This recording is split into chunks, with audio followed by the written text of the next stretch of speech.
everyone, welcome in. This is Barry 3D at the iConis podcast. I'm still here at Comic-Con Walking Artist Alley. I am with Jackson Lanzing, and I was wanted to talk to him because he did some great work on Batman Beyond Neo City. If you don't have it, shame on you, should get it.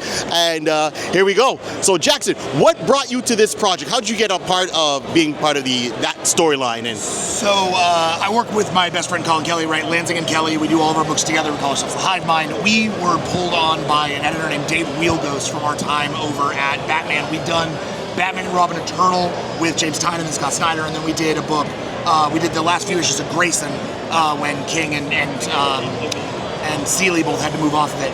And so we'd gotten some feeling with the Bat Office. They kind of knew who we were. And they came to us, they were doing a project called Batman Urban Legends. And they said, hey, do you want to come in and do a 30-page Batman Beyond story for Urban Legends? And I said, yeah, absolutely. I love Batman Beyond. We watched him when we were kids, and I had revisited him in college. I love the character, I love the vibe. But as we were talking about it, we discovered that the thing that we were really interested in doing wasn't about doing. I'm not a big fan of stories that are just sort of lost episode stories. You know, when I did Star Trek, I took Star Trek forward. When I do a license like that, I want to break the toy and see how much I can reassemble it. Right. And so with Batman Beyond, we said, what would this look like if we finally got Bruce out of his ear? What would it look like if Terry had to become Batman without Bruce shadowing him? And what a challenge that would be for Terry, and what a challenge that would be for the idea of Batman Beyond, to take Batman quite literally beyond Bruce. And so that's where Batman Beyond Neo Year came from, a story that starts with Batman dying of a heart attack, Bruce dying of a heart attack in the Batcave, that his pacemaker's been overloaded, somebody's hacked into it, and Terry has to figure out who has killed Bruce Wayne, and how does he become Batman without Bruce. And that story becomes Neo Year. We turned in that 30 pages, and basically Dave hit us back up and said, never mind, it's a 7-issue series, let's go.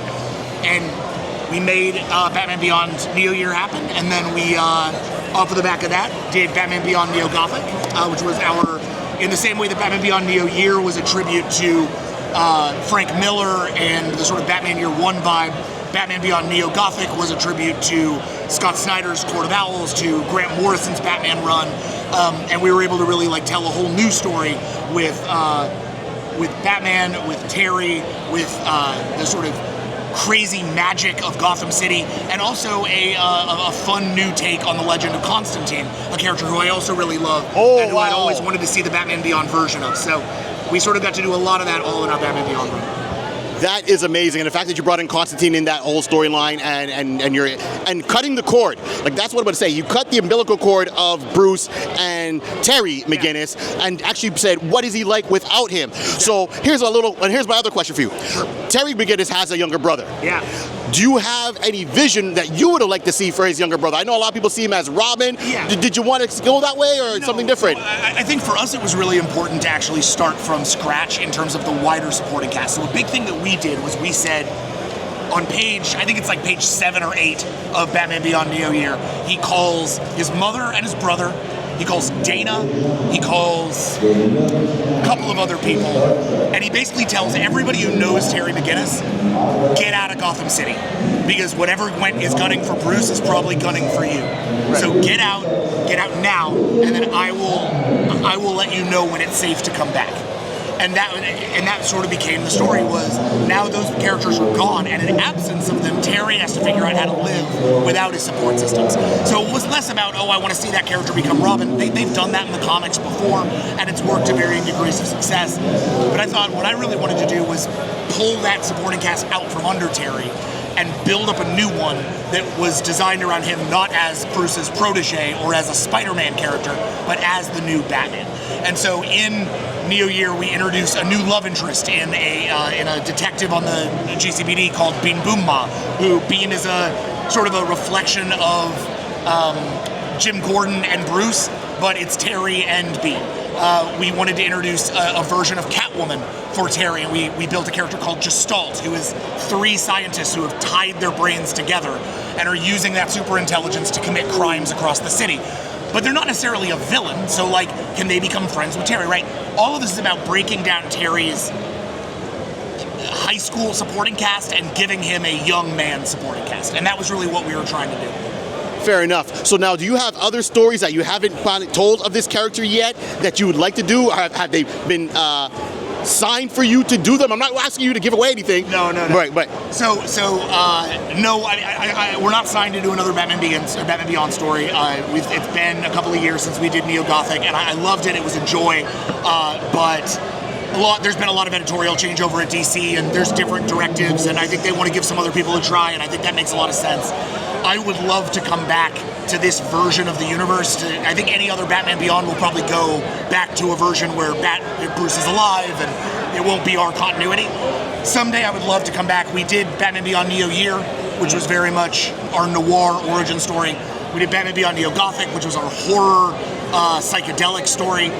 I want to do Batman Beyond Neo Crisis, and I want to see what happens when you put Terry on a Justice League level threat. I want to blow it up, and I want to show what happens when Terry has to not just like save Gotham, but save the world. I want to know what that kind of Batman looks like on Terry McGinnis. So someday, some way, I really hope we can come back and do Neo Crisis, because it's a big goal for us. Absolutely. I got my fingers crossed for you. So I got two last questions for you. So second to last question is, what book did you read that attracted you to comics, and did you have a storyline maybe for that particular character looking maybe all those years back, right? So I have two answers to that. The first is Sandman, which I grew up with. Sandman was a big thing in my household. My parents read it. Right. So I grew up with Sandman and Books of Magic just on the bookshelves in my house. So I've always wanted to tell a Tim Hunter story. Tim Hunter is like high on my list of characters I want to write. Colin is the same way. He also grew up with Terry, with Tim.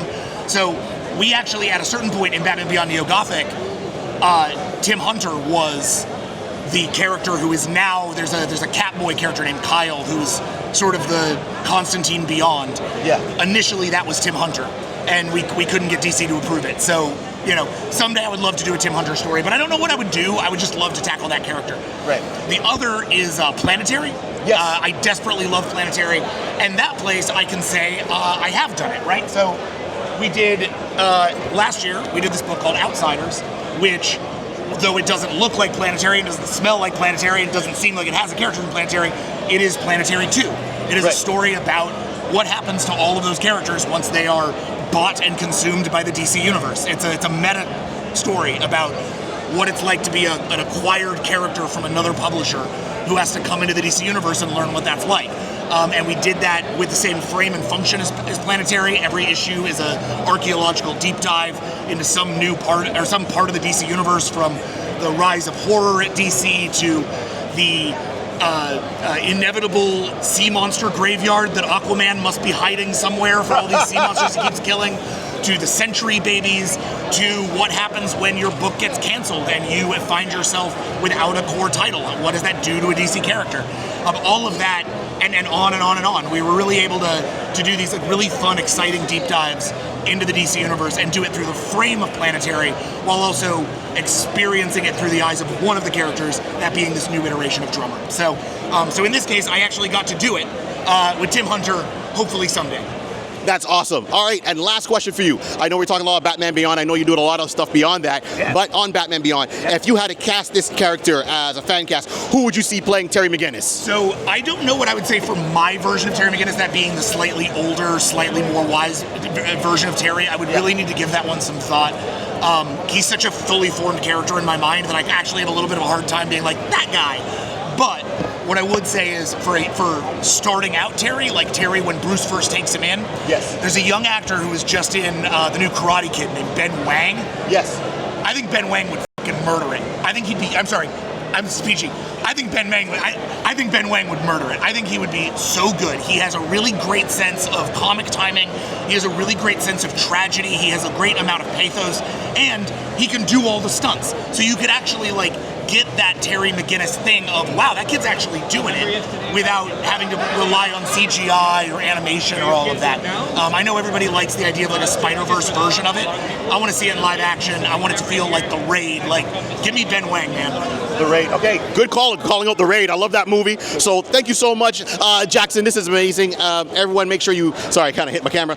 Check out the iConis podcast. Thank you for tuning in. Like, subscribe, and share. Don't let this show be a secret. And always remember, when you come to a Comic-Con, a fan expo, always go to Artist Alley. Forget all the big name stars. They made their money. You got to see where it gets created and who's kind of still giving us the backbone for all this that we all enjoy. And this is the iConis podcast. This is Barry, and I'm out.